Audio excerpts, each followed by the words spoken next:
intelektual untuk menentukan masa depan kita dengan keputusan yang akan memperkuat pondasi demokrasi, memperkuat pondasi keadilan di dalam negara kita.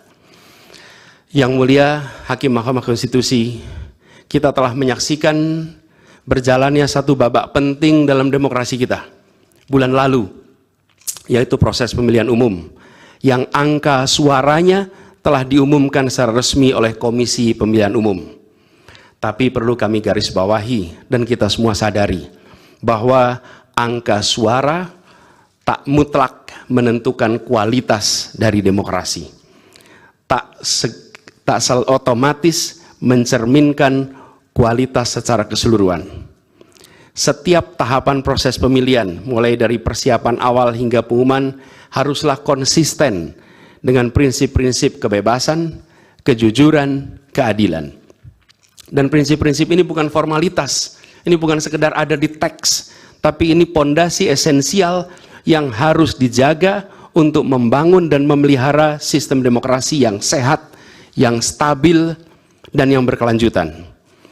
Pemilihan umum yang bebas, jujur, adil adalah pilar yang memberi legitimasi kuat pada pemerintahan yang terpilih, yang bisa membawa kepercayaan publik serta memperkuat pondasi institusi pemerintahan. Tanpa itu, legitimasi, kredibilitas dari pemerintah yang terpilih akan diragukan. Lebih jauh lagi, pemilihan yang dijalankan secara bebas, secara jujur dan adil adalah sesungguhnya pengakuan atas hak dasar setiap warga negara dalam menentukan arah dan masa depan negara mereka sendiri. Ini adalah wujud tertinggi dari kedaulatan rakyat, di mana setiap suara dapat disampaikan dan dihitung tanpa tekanan, tanpa ancaman, tanpa iming-iming imbalan. Pertanyaannya, apakah Pilpres 2024 kemarin telah dijalankan secara bebas, jujur, dan adil? Izinkan kami menyampaikan jawabnya, tidak. Yang terjadilah sebaliknya. Dan ini terpampang secara nyata di hadapan kita semua. Kita menyaksikan dengan keprihatinan mendalam serangkaian penyimpangan yang telah mencoreng integritas proses demokrasi kita. Mulai dari awalnya, independensi yang seharusnya menjadi pilar utama dalam penyelenggaraan pemilu telah tergerus akibat intervensi kekuasaan yang tidak seharusnya terjadi. Di antara penyimpangan yang kita saksikan adalah penggunaan institusi negara untuk memenangkan salah satu calon yang secara eksplisit tidak memenuhi kriteria yang ditetapkan. Terdapat pula praktek yang meresahkan, di mana aparat daerah mengalami tekanan, bahkan diberikan imbalan untuk mempengaruhi arah pilihan politik, serta penyalahgunaan bantuan-bantuan dari negara, bantuan sosial yang sejatinya diperuntukkan untuk kesejahteraan rakyat, malah dijadikan sebagai alat transaksional untuk memenangkan salah satu calon. Bahkan intervensi ini sempat merambah hingga pemimpin Mahkamah Konstitusi. Ketika pemimpin Mahkamah Konstitusi yang seharusnya berperan sebagai jenderal benteng pertahanan terakhir menegakkan prinsip-prinsip demokrasi terancam oleh intervensi, maka pondasi negara kita, pondasi demokrasi kita berada dalam bahaya yang nyata. Lebih jauh lagi, skala penyimpangan ini tidak pernah kita lihat sebelumnya, yang mulia. Kita pernah menyaksikan penyimpangan seperti ini di skala yang kecil, pilkada, populasi kecil, tapi dalam skala yang amat besar dan lintas sektor baru kali ini kita semua menyaksikan. Karena itulah nanti izinkan kami nanti melalui tim hukum nasional dan Timnas Amin akan menyampaikan seluruh argumen dan bukti-buktinya atas penyimpangan dan pelanggaran kepada Yang Mulia Majelis Hakim Mahkamah Konstitusi ini. Kami, waktunya 2 menit lagi.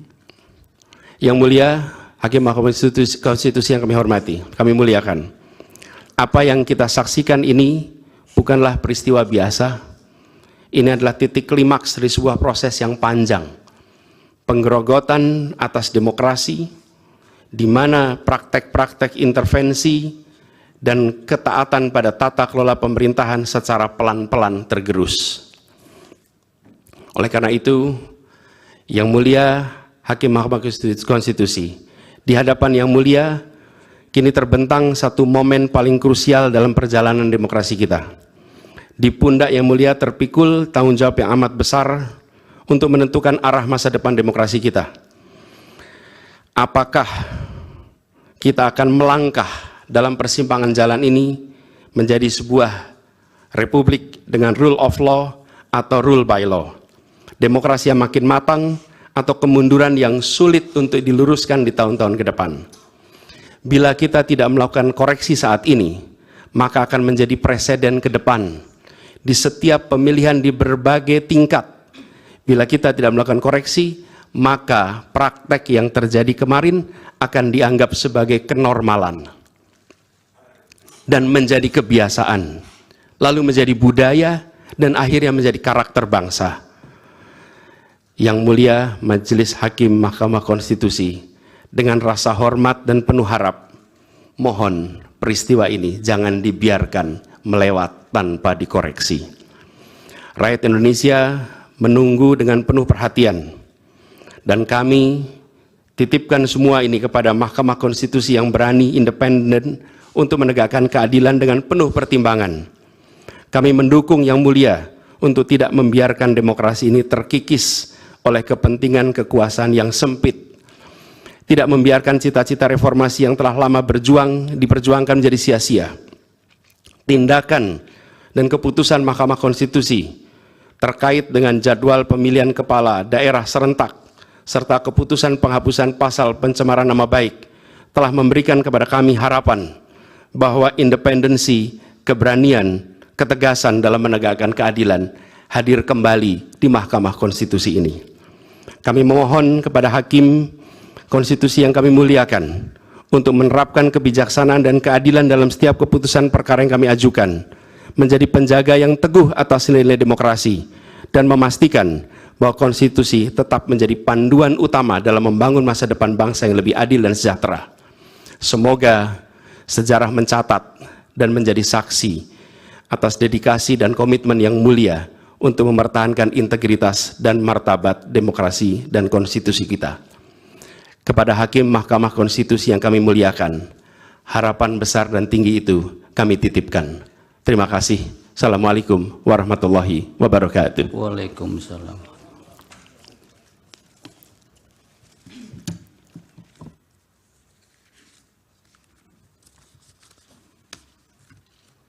Baik.